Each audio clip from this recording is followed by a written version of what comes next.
ಬಿಜಾಪುರ ನಗರದಲ್ಲಿ ಸಂಜೆ 6 ಗಂಟೆ ಸುಮಾರಿಗೆ ಒಂದು ಆಕ್ಸಿಡೆಂಟ್ ಕೇಸ್ ರಿಪೋರ್ಟ್ ಆಗಿರುತ್ತದೆ. ಇದರಲ್ಲಿ ಬಸವನಗರ ಬಸ್ ಸ್ಟಾಪ್ ಹತ್ತಿರ ಒಂದು ಇನೋವಾ ಕಾರ್ ಒಂದು ಬೈಕ್ಗೆ ಡಿಕ್ಕಿ ಹೊಡೆದಿರುತ್ತದೆ.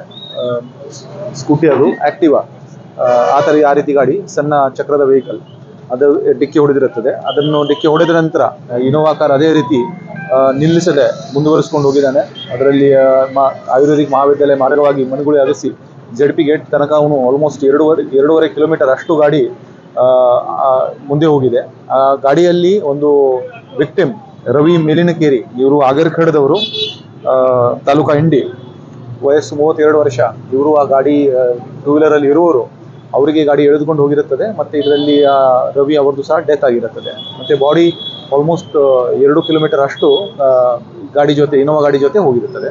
ಮತ್ತು ಇನೋವಾ ಗಾಡಿಯವನು ಈ ಘಟನೆ ಆದ ನಂತರ ತಪ್ಪಿಸ್ಕೊಂಡಿರ್ತಾನೆ. ಮತ್ತು ಗಾಡಿ ಎಲ್ಲಿದೆ, ಯಾವ ರೀತಿ, ಎಲ್ಲಿಂದ ಬಂತು, ಎಲ್ಲಿ ಹೋಯಿತು, ಅದರ ಬಗ್ಗೆ ನಾವು ಮುಂದಿನ ತನಿಖೆ ನಡೆಸ್ತಾ ಇದ್ದೀವಿ. ಇನ್ನು ಈ ವಿಚಾರದಲ್ಲಿ ಇನ್ನೂ FIR ಆಗಲಿಕ್ಕಿದೆ. ಸರ್, ಏನು ಉದ್ದೇಶಪೂರ್ವಕವಾಗಿ ನೋಡಿ, ಇದರಲ್ಲಿ ಇನ್ನೂ FIR ಮಾಡಲಿಕ್ಕಿದೆ. ನಾವು ನೋಡ್ತೀವಿ, ಮನೆಯವರು ಕಂಪ್ಲೇಂಟ್ ಕೊಡ್ತಾರೆ ಅಥವಾ ಅವ್ರ ಸಂಬಂಧಿಕರು ಯಾರು ಕಂಪ್ಲೇಂಟ್ ಕೊಡ್ತಾರೆ, ಆ ಪ್ರಕಾರ ಒಂದು FIR ತಗೊಂಡು ಮುಂದಿನ ತನಿಖೆ ಇದನ್ನು ಕೂಲಂಕಷವಾಗಿ ನಡೆಸಲಾಗುವುದು. ಈ ರವಿಯನ್ನು ಮುಂಚೆ ಕೆಲವು ಪ್ರಕರಣಗಳಲ್ಲಿ ಭಾಗಿಯಾಗಿದ್ದಾರೆ. ಅವ್ರು ಎದುರಿಗಾರರು ಏನಾದರೂ ಈ ಥರ ಮಾಡಿತ್ತು ನೋಡಿ, ಈಗ ಸದ್ಯಕ್ಕೆ ಆಕ್ಸಿಡೆಂಟ್ ಕೇಸ್ ನಮ್ಮ ಮುಂದೆ ಇದೆ. ಸೊ ಆಕ್ಸಿಡೆಂಟ್ ಆಗಿದೆ, ಆದ ಘಟನೆ ತಕ್ಕಂತೆ ಮನೆಯವರು ಏನು ಕಂಪ್ಲೇಂಟ್ ಕೊಡ್ತಾರೆ ಕೊಡಲಿ, ಅದಕ್ಕೆ ತಕ್ಕಂತೆ ನಾವು FIR ಮಾಡ್ತೀವಿ. ಮತ್ತು ಈಗಾಗಲೇ ನಾವು ಗಾಡಿ ಎಲ್ಲಿಂದ ಬಂತು, ಹೋಯಿತು, ಅದರ ಬಗ್ಗೆ ಈಗಾಗಲೇ ನಾವು ಪರಿಶೀಲಿಸ್ತಾ ಇದ್ದೀವಿ.